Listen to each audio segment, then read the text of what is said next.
Magandang gabi mga masters, bali ngayon po ay 3 videos po ma-upload ko po sa aking YouTube channel. Tama nga mga masters, 3 videos nga po ma-upload ko po. Yon, what's up mga masters? Nandito na naman tayo sa panibagong araw, panibagong kabanata na naman ang pagsasama-samahan natin ngayon guys.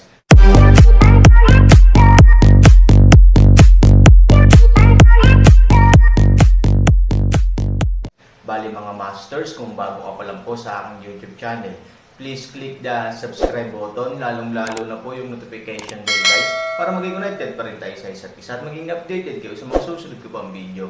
Bali mga masters, bago natin umpisahan ng kwento ay mag-shoutout po muna tayo para sa mga solid nating tagapakinig. Sobra akong nagpapasalamat sa inyo mga Sec Masters at aking mga Emperor. Maraming salamat sa solid na pagsuporta nyo. Yun na nga mga masters, no? Bali hindi na ito patagalin. In 3, 2, 1, let's go!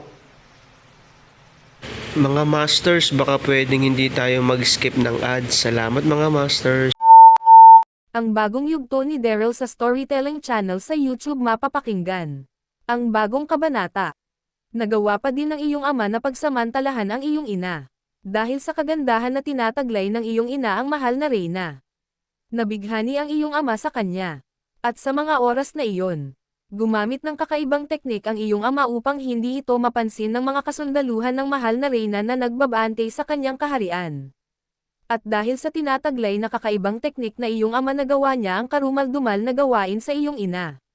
Nang matapos na gawin ng iyong ama ang ninanais niyang gawin sa iyong ina. Sa paglabas nito sa kaharian ng Reyna ng ating mangkukulam na elf. Doon lamang napansin ng mga kasundaluhan ng mga nagbabante sa kaharian ng iyong ina ang iyong ama. At iyong ama ay tinugis ng mga kasundaluhan ng lahi natin mangkukulam na elf. Ngunit, dahil ang iyong ama ay nagtataglay ng kakaibang lakas at kahusayan din. Hindi ito mahuli ng mga kasundaluhan. Ngunit, nalaman ng mga kasundaluhan na ito ay nagmula sa ibang lahi ng nilalang. At Sophie, huwag ka sana magugulat kapag nalaman mo kung saan lahi ng nilalang nagmula ang iyong ama. Sabi ni matandang Los, nang marinig ito ni Sophie. Ito ay nagsalita at sinabi, Lola, sino ang aking ama at saan ito nagmulang nilalang? Nais ko malaman ito Lola Los. Sabi ni Sophie, nang marinig ito ni matandang Los. Ito ay nagsalita at sinabi, Sophie aking apo, ang iyong ama ay nagmula sa isa sa kaaway natin mga nilalang. Ang iyong ama ay nagmula sa lahi ng mga demonyo. At ito mismo ang hari ng mga demonyo. Nung nalaman ng buong lahi ng mga elf na ang lalaki na nakita na lumabas sa silid ng iyong ama na mahal na Reyna ay nagmula sa ibang lahi at ito pa ay nagmula sa lahi ng mga demonyo. Naisip ng buong lahi nating elf, ay may relasyon ang iyong ina at ang hari ng mga demonyo. At sa lumipas ng ilang mga buwan ang mahal na Reyna ng ating lahing mangkukulam ay pinagbuntis ka. At nang nalaman ng Reyna at hari ng mga normal na elf ang pagbubuntis ng Reyna ng ating lahing mangkukulam na elf na iyong ina, at kumalat sa buong lahi natin elf. Ang buong lahi ng mga elf ay nagkagulo.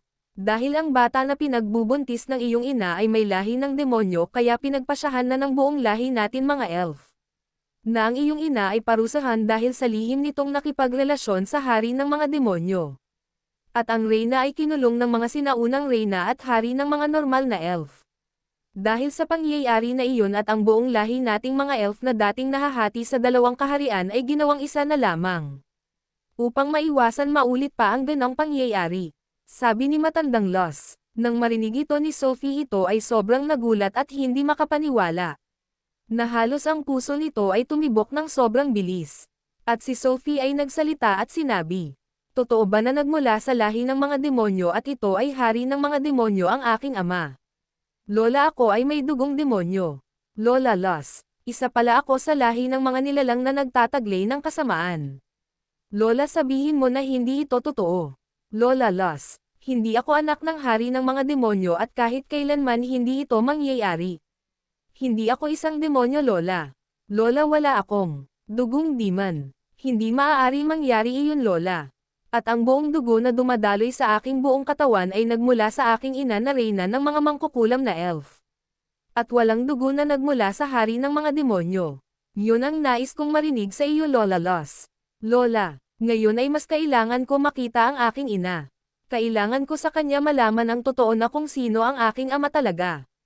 Lola, baka nagkakamali lang ang mga sinaunang mga elf na ang lalaking nakita nila na lumabas sa silid ng aking ina ay ang hari ng mga demonyo. Lola Los, kailangan ko makita ang aking ina. Sabi ni Sophie habang umiiyak. Nang marinig ito ni matandang Los, ito ay nagsalita at sinabi, Apo, kung ako lang talaga sasabihin ko na ikaw ay walang dugo ng mga demonyo. Kahit kami ni Master Ken, lalo na ako, hindi ko peren matanggap na ikaw ay may dugo na nagmula sa lahi ng mga demonyo. At Apo, ang iyong ina ay kahit kailanman ay hindi na natin siya makakasama at makikita. Dahil sa inakala ng mga sinaunang reyna at hari na ang iyong ina at ang hari ng mga demonyo ay may lihim na relasyon. Habang pinagbubuntis ka ng iyong ina, kinulong ang iyong ina at itinago sa lahat, lalo na sa iyong ama. Alam kasi ng mga sinaunang reyna at hari na kapag pinanganak ka ng iyong ina, ikaw at ang iyong ina ay kukunin ng hari ng mga demonyo. Upang dalan sa kanilang kaharian upang magsama-sama kayong tatlo. At bilang kabayaran sa ginawang kalapastanganan ng iyong ina at ng hari ng mga demonyo. At dahil sa inakala nila na may relasyon talaga ang iyong ina at ang hari ng mga demonyo. Kaya ang iyong ina ay tinago at nilayo sa hari ng mga demonyo. Upang hindi mangyari na mabuo ang ninanais na pamilya ng hari ng mga demonyo. Ang hindi alam ng mga sinaunang hari at reyna ng buong lahing elf na pinagsamantalahan lamang ang iyong ina ng hari ng mga demonyo. At dahil sa nangyari pagpapahirap at pagkakulong sa matagal na mga buwan ang iyong ina. Ang lahat ng mga mangkukulam na elf kasama na ako doon ay naaawa sa ginawa sa iyong ina na reyna. Na pagpaparusa na inatas ng hari at reyna ng mga normal na elf. Kaya ang aking kapatid at ibang mga lahi natin mangkukulam na elf ay lihim nilang niligtas ang iyong ina at pinalaya sa pagkakakulong. At ito ay nilayo sa kaharian ng ating lahing elf. Matagumpay ito na isagawa ng aking kapatid at ng ibang mangkukulam na elf. Nalayo nila ang iyong ina ng matagumpay. Ngunit, dahil sa mahina na ang reyna na iyong ina dahil sa mga parusa nitong natamo. At nung oras na ikaw ay pinanganak, sa paglabas mo sa mundo na ito, ang iyong ina ay binawian na ng buhay. Ngunit, bago ito nawalan ng buhay, ito ay nakiusap sa aking kapatid na alagaan kang mabuti at sa kapatid ko ikaw pinagkatiwala ng mahal na reyna. At sinabi ng reyna na iyong ama, na ang ama ng batang sinilang niya ay ang hari ng mga demonyo. Ngunit, sinabi din nito ang buong katotohanan na wala talagang namagitan sa kanila ng hari ng mga demonyo. At hindi sila nagkaroon ng lihim na relasyon. Sinabi ng mahal na reyna na iyong ina na siya ay pinagsamantalahan ng hari ng mga demonyo. At dahil sa lakas at kakaibang teknik na ginamit ng hari ng mga demonyo. Kaya ang reyna ay hindi nakalaban. Kaya tuluyan na nagtagumpay ang hari ng mga demonyo. Ang karumal-dumal na gawain sa iyong ina tulad ng siya ay mapagsamantalahan. Hindi nakakilos ang iyong ina sa mga oras na iyon. Dahil sa teknik na ginamit ng hari ng mga demonyo, kaya matagumpay siyang napagsamantalahan ng hari ng mga demonyo. At nang masabi ng reyna na iyong ina ang lahat ng iyon, ito ay nawala na ng buhay. At ang reyna ay nilibing ng palihim ng aking kapatid sa libingan ng mga reyna at hari ng ating lahing elf. Ngunit ito ay walang palatandaan na may nakalibing roon. Upang hindi matiyak ng mga sinaunang reyna at hari ang ginawa ng aking kapatid. Kaya kahit na alam ko na kung saan nakalibing ang iyong ina Sophie, hindi ko alam kung saan banda sa libingan ng mga reyna at hari ito nakalagay. Ang iyong ina Sophie ay patay na sa matagal na panahon simula nang isilang ka. Sabi ni matandang Los habang ito ay tumutulo ang luha. Nang marinig ito ni Sophie, ito ay halos manlumo sa kanyang narinig at mas umiyak ito ng husto. At si Sophie ay nagsalita at sinabi, bakit nila nagawa sa aking ina ang ganang mga pangyayari? Bakit ang kalahi pa natin ang tanging gumawa sa kanya na siya ay pahirapan at parusahan? Bakit nagawa ng mga sinaunang reyna at hari na nagmula sa normal na mga elf ang ganang mga pangyayari sa aking ina? Kung hindi nila ginawa ang ganon sa aking ina, sana ang aking ina ay buhay pa ngayon. At Lola Los, tulad ng sinabi nyo kanina, wala naman kasalanan ang aking ina sa ginawa sa kanya ng hari ng mga demonyo. Bakit hindi nila binigyan ng panahon at pagkakataon upang masabi ng aking ina ang totoong nangyari sa kanya? Na siya ay ginawang ng karumal-dumal na gawain ng hari ng mga demonyo.